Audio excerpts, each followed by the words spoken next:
Okay, so now Angele, again, is going to show you, is going to give you much more details about what are you going to be able to have when we finish this project, okay? The course is, and after that I'm going to talk about the MOOC. Perfect.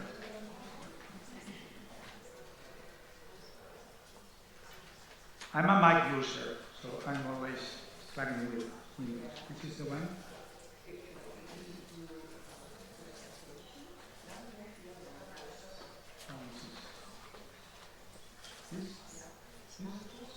Or no. The other is up to you. We start with it's up to you.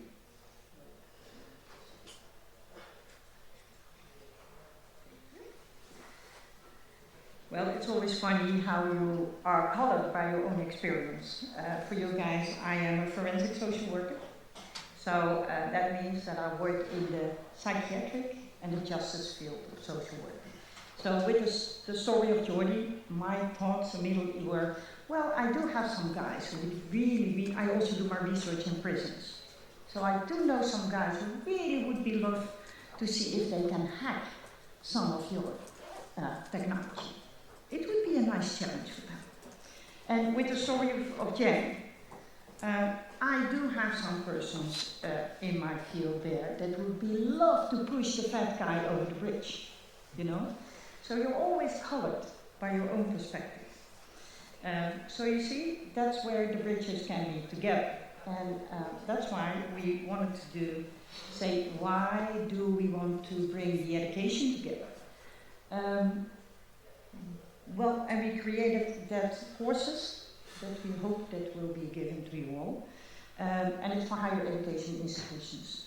It will be for the universities, it will be for the universities of applied science, it will be open for teachers. And it's a total, well, Amaya and Hamala and Arya already told about their 15 credits that they were telling about. In total, it's 30 credits of education. And it's an open resource, so that means that it will be available for all for free on our website, finalized in November. Including teachers' materials, like exercises that Jay already did, a very small one in his speech. But also students' manuals with resources, exercises looking from different perspectives, and supporting materials like PowerPoint, videos, use of technology, of course. And we created 6 courses, looking from the perspective of clients and patients, looking from the perspective of the professionals, and looking from the perspective of interdisciplinary cooperation. So the first one is a kind of introductory course where you will find on the positive health model a way to see, okay, how is it if you look from this health perspective, physically health perspective, but also from the perspective of feeling of well-being, for example. Because well-being can be an individual approach. My perspective immediately was like, for example, some students yesterday presented something, technology that they can use with domestic violence. And the first thought that I had was, well, the perpetrator of that domestic violence will never allow that technology in his or her house. So it's a good thing that the technology can detect danger, but at the same time, the one who is creating the danger will never allow the technology in his house. So it's a good thing that the technology is there, but we still have to be able to use it. So it's a good thing to have all those perspectives in. And in the introductory course, we kind of challenge students to look from those different perspectives, based on the positive health model. That side of working with clients, co-creating with clients, what does it mean when you work, for example, with a person with psychiatric disorders, who has the idea that the whole world wants to get to him? You can have the greatest technology, but he will not use it if he has the idea that people are controlling him. He will find ways to either disable the technology, throw it away, or will kind of change it in a way that people will not able to see him. When I'm in prison, we have great technology on tablets. But the only problem is that the tablets are destroyed all the time because of the emotional control of some of our prisoners. They do the exercise and they get angry and the tablet is going to the wall.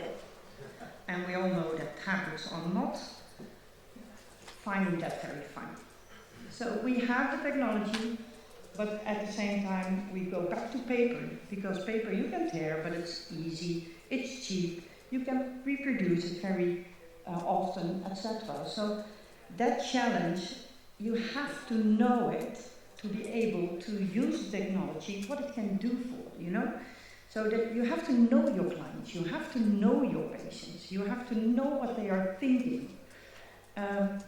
I work with people with a very high level of autism, so they are really, really structured, and every single little thing is disrupting them. So if the computer is not working, imagine what happens. He's not having fun, and neither does the computer. So all those things are very important. So that's the main thing in course 2 is how do you get to know your client? Because for a social worker, that's something that your whole education is about. But that's not for a technology guy or girl. You know, that's not about having all the details. And we had some intensive study programs where the students first started with the technology and find a good target group for that. That was this week. But in the formal one, they started with a target group and they had to develop a technology for it. And bringing those different perspectives together, even without the clients, helped students to create better technology, but also with all the criteria that you need to use the technology and be able to stay and keep using it in a long time.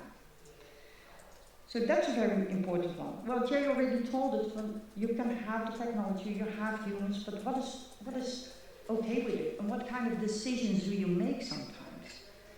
On what moral principle do you act?